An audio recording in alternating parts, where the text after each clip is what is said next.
வணக்கம். இது கள்ளிப்பாடி சேதுபதியின் குரல். வன்னியர் சங்கத்தின் சார்பாக கும்பகோணத்துல நடைபெறவிருக்கக்கூடிய சோழ மண்டல மாநாடு என்பது மிகப்பெரிய திருப்புமுனை மாநாடாக அமையும் என்கிற தகவல் வெளியாகி இருக்கின்றது. மேலும் இந்த மாநாட்டில் பல்வேறு அறிவிப்புகள் வெளியாகலாம் என்கிற கூடுதல் தகவலுமே தெரிவிக்கப்பட்டிருக்கின்றது. என்ன அந்த தகவல், என்ன நிகழப்போகிறது என்பது குறித்து இந்த காணொலியில விரிவா பார்ப்போம் வாங்க. வன்னியர் சங்கத்தின் சார்பாக சோழ மண்டல மாநாட்டினுடைய பணி என்பது வெகு விமர்சையா நடைபெற்றுக் கொண்டிருக்கிறது.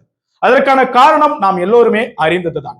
வன்னியர் சங்கத்தினுடைய தலைவராக இருந்து மறைந்த மாவீரன் காடுவெட்டி குரு அவர்கள் இருக்கும்போது பல்வேறு மாநாடுகள், பல்வேறு கூட்டங்கள் என்பது சங்கத்தின் சார்பாக பல மாவட்டங்களில் நடைபெற்றது. அவருடைய மறைவுக்கு பின்பாக பல காரணங்களால எந்த ஒரு இடத்திலுமே பெருமளவுல மாநாடோ கூட்டங்களோ பெரிய கூட்டங்களோ எழல. பாட்டாளி மக்கள் கட்சியினர் மத்தியில ஒரு தொழிவு என்பது ஏற்பட்டுடுச்சு. ஒரு மாநாடு கூட நடக்கலையே, வன்னியர் சங்கத்தின் மத்தியிலுமே ஏற்பட்டுச்சு. ஒரு மாநாடு நடந்த ஒரு பெரிய எழுச்சியா இருக்குமே சொல்லிட்டு பிற கட்சிகள் மாநாடு நடத்தும் போதெல்லாம் பாமகவினுடைய தொண்டர்களும் வன்னியர் சங்கத்தினுடைய தொண்டர்களும் வன்னியர் சமுதாய மக்களுமே ஏங்கி கொண்டிருந்த சூழல்ல தான் பாமகவினுடைய தலைமை ஒரு முடிவு எடுக்கிறாங்க. கடந்த வருடம் நவம்பர் மாதம் கட்சி சார்பாகவும் சங்கம் சார்பாகவும் இனி நாம பல்வேறு மாநாடுகளை நடத்தணும். மாநாட்டிற்கு பேர் போனதே வன்னியர் சங்கமும் பாமகவும் தான். எந்த ஒரு மாநிலத்திலையும் நடத்த முடியாத, நிகழ்த்த முடியாத கூட்டத்தை பாமகவினுடைய தலைவர், தற்போதைய தலைவர், அப்போது இளைஞரணி தலைவர் திரு அன்புமணி ராமதாஸ் அவர்கள் முதலமைச்சர் வேட்பாளராக இருக்கக்குள்ள நாம நடத்தணும். அதற்கு முன்பாக வன்னியர் சங்கம் சார்பாக மாநாடு நடத்தப்பட்டது. அதுலயும் அவ்வளவு பெரிய கூட்டம் நடந்தது. இந்த கூட்டத்தை நாம எப்போதுமே சிறப்பா வழி நடத்தணும் அப்படின்னாக்க நமக்கு மாநாடு முக்கியன்றதை முடிவு செய்யறாங்க. அதன் பின்பு முதல்ல கட்சி சார்பா விவசாயிகளுக்கான மாநாடா அதை பிள்ளையார் சுழி போட்டு தொடங்கும்னு சொல்லிட்டு தான் சென்னை பக்கத்துல முடிவெடுத்தாங்க ஃபர்ஸ்ட்ல. ஆனா அதற்கு பின்பாக திருவண்ணாமலையில மையப்படுத்த வச்சு, ஏன்னா திருவண்ணாமலை எல்லாருக்கும் ஈவனா இருக்கும், அங்க விவசாயிகளுக்கு பல்வேறு பிரச்சனைகள் நடக்குதுன்னு சொல்லிட்டு சென்னையை விடுத்து திருவண்ணாமலையில திட்டமிடுறாங்க. திட்டமிட்டபடியே 25 நாள்ல பெரிய அளவுல ஊடகங்கள் நமக்கு ஒத்துழைக்கல, பெரிய அளவுல விளம்பரங்கள்லாம் கிடையாது.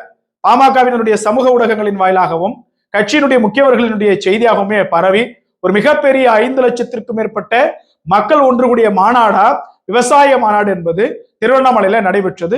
அது ஒரு பெரிய புரட்சியையும் எழுச்சியையுமே ஏற்படுத்திச்சு, எல்லாராலுமே பேசப்பட்டது. சரி, அடுத்தது சங்கம் சார்பா ஒரு மாநாடு நடத்துவோம். நம்ம எப்போதுமே மே மாதம் சித்திரை இளைஞர் முழுநிலவு பெருவிழா நடத்துவோம், அதற்கு முன்பாக ஒரு மாநாடு நடத்துவோம்னு சொல்லிட்டு திட்டமிட்டு தான் இப்ப சோழ மண்டல மாநாடு நடத்துவதற்கான இடத்தை கும்பகோணமா, ஏன்னா சோழம் அப்படின்னாலே நமக்கு மெயினா கும்பகோணம், கங்கைகொண்ட சோழபுரம், தஞ்சாவூர் வரும். கும்பகோணம் எல்லாத்துக்குமே மையப்பகுதியா இருக்கின்றதுனால இந்த தஞ்சை பகுதியினுடைய அடையாளமா விளங்கக்கூடிய கும்பகோணத்துல இந்த மாநாடு நடத்த திட்டமிட்டு அதற்கான பணிகள் வெகு விமர்சையாக நடைபெற்றுக் கொண்டிருக்கின்றது. அந்த பணிகளை பார்த்தே திமுகவினர் அடிவயிறு எரியக்கூடிய ஒரு சூழலை திரு ம க ஸ்டாலின் அவர்கள் ஏற்படுத்தியிருக்கிறாரு. மேலும் அங்க இருக்கக்கூடிய விழா ஒருங்கிணைப்பாளர்கள் ஏற்படுத்தியிருக்கிறாங்க. இந்த மாநாட்டுல சில முக்கிய தரவுகள், சில முக்கிய தகவல்கள் எல்லாமே வெளிவருவதற்கான வாய்ப்புகள் இருக்குது. மிக முக்கியமா சொல்லணும்னா, இந்த மாநாடு சங்கம் சார்பாக கட்சி சார்பாக நடத்தப்பட்டாலும் சமுதாய நல்லிணக்க மாநாடா தான் நாம அறிவிச்சிருக்கிறாங்க. அதற்கான விளம்பரங்களுமே பார்த்துக்கிட்டு இருக்கிறோம். இந்த மாநாட்டுல பல அரசியல் கட்சியினுடைய தலைவர்கள், சில சமூகங்களினுடைய முக்கிய தலைவர்கள், பெரும்பான்மை சிறுபான்மை மக்களுடைய ஒத்துழைப்போடு இந்த மாநாடு என்பது வெகு விமர்சையாக நடக்க இருக்கிறது. நிச்சயமா இந்த மாநாட்டுல நாம அனைவருமே கலந்துப்போம். நாம எதிர்பார்க்காத ஒரு திருப்பத்தை இந்த மாநாடு, எழுதி வச்சுக்கோங்க, நாம யாருமே எதிர்பார்க்காத ஒரு திருப்பத்தை நிச்சயமா ஞாயிற்றுக்கிழமை அன்னைக்கு நம்ம பார்க்க போறோம். இதே ஒரு ஆர்வரிப்போடு மாநாட்டு திடலை நோக்கி செல்வோம். நன்றி, வணக்கம்.